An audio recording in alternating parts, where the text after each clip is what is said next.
Halo teman-teman, pernah gak sih kalian lihat postingan di media sosial yang bikin kesel? Terus isinya nyebarin hoax dan bahkan bisa menyakiti hati orang lain. Nah, tanpa sadar, kita juga bisa jadi bagian dari masalah tersebut.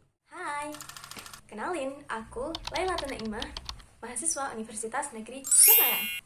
Nah, di video ini aku mau mengajak kalian untuk jadi generasi yang lebih bijak dalam menggunakan media sosial.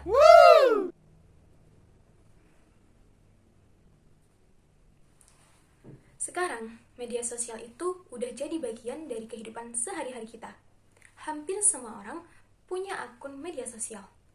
Kita bisa update apa aja, dari hal yang penting sampai hal yang sebenarnya gak perlu dibagikan. Tapi sayangnya masih banyak yang asal share tanpa cek kebenaran atau menyebarkan hoax, memberikan komentar kasar atau hate speech karena merasa aman di balik layar. Terus oversharing hal pribadi dan bahkan menjatuhkan atau mempermalukan orang lain hanya demi konten atau mencari perhatian. Padahal dampaknya gak main-main loh.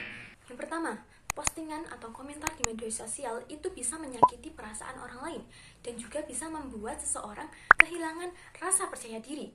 Nah, yang kedua, penyebaran hoax atau informasi yang salah bisa membuat masyarakat menjadi salah paham, kemudian panik, dan juga dapat menimbulkan konflik.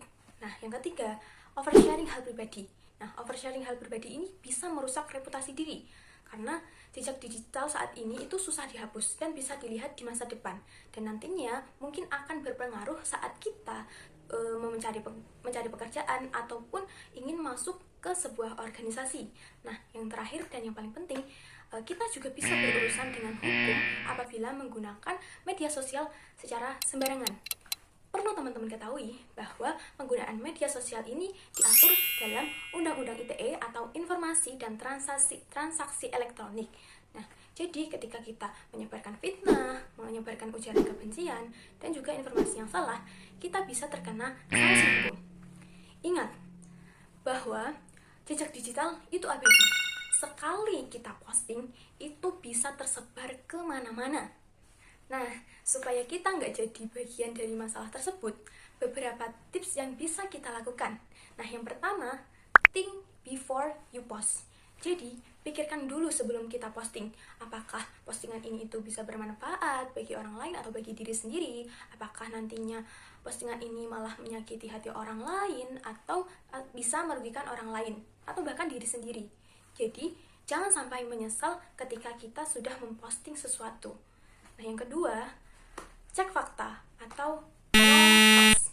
Jadi, kita jangan langsung percaya dengan berita yang di-share atau berita yang kita lihat. Pastikan dulu sumbernya terpercaya dari media yang terpercaya, dan juga jangan asal share apapun itu. Pastikan dulu kebenarannya. Klik boleh, tapi langsung percaya jangan. Yang ketiga, yaitu gunakan bahasa yang sopan. Meskipun lewat chat, lewat komentar, lewat video maupun audio, tapi harus kita ingat bahwa di balik media sosial, di balik teknologi itu, ada manusia yang punya perasaan. Jangan mudah menghina, mengejek, ataupun berkata kasar. Yang keempat, jaga privasi. Tidak semua hal itu harus dibagikan di media sosial, karena informasi itu bisa disalahgunakan dan dikhawatirkan bisa menjadi bumerang bagi diri sendiri yang nantinya akan merusak reputasi diri. Jadi, harus ada batasan antara urusan pribadi dan juga publik. Nah, yang kelima atau yang terakhir, yaitu jadi konten yang positif atau konten kreator yang positif. Jadi, media sosial ini digunakan untuk menyebarkan hal-hal yang baik, hal-hal yang mengedukasi, yang memotivasi, atau menyebarkan informasi atau karya kreatif yang kita miliki, yang pastinya bisa bermanfaat bagi diri sendiri ataupun orang lain, dan juga dapat menginspirasi untuk orang lain. Nah, teman-teman, media sosial itu seperti pisau. Ia bisa jadi alat yang bermanfaat, tetapi juga bisa melukai jika digunakan secara sembarangan. Yuk, mulai dari diri sendiri untuk menjadi pengguna media sosial yang bijak, cerdas, dan bertanggung jawab. Karena satu postingan kita bisa berdampak besar bagi orang lain dan juga diri sendiri. Terima kasih sudah menonton. Jangan lupa untuk like, share, dan semoga kita bisa menjadi generasi yang lebih bijak di dunia digital. See you!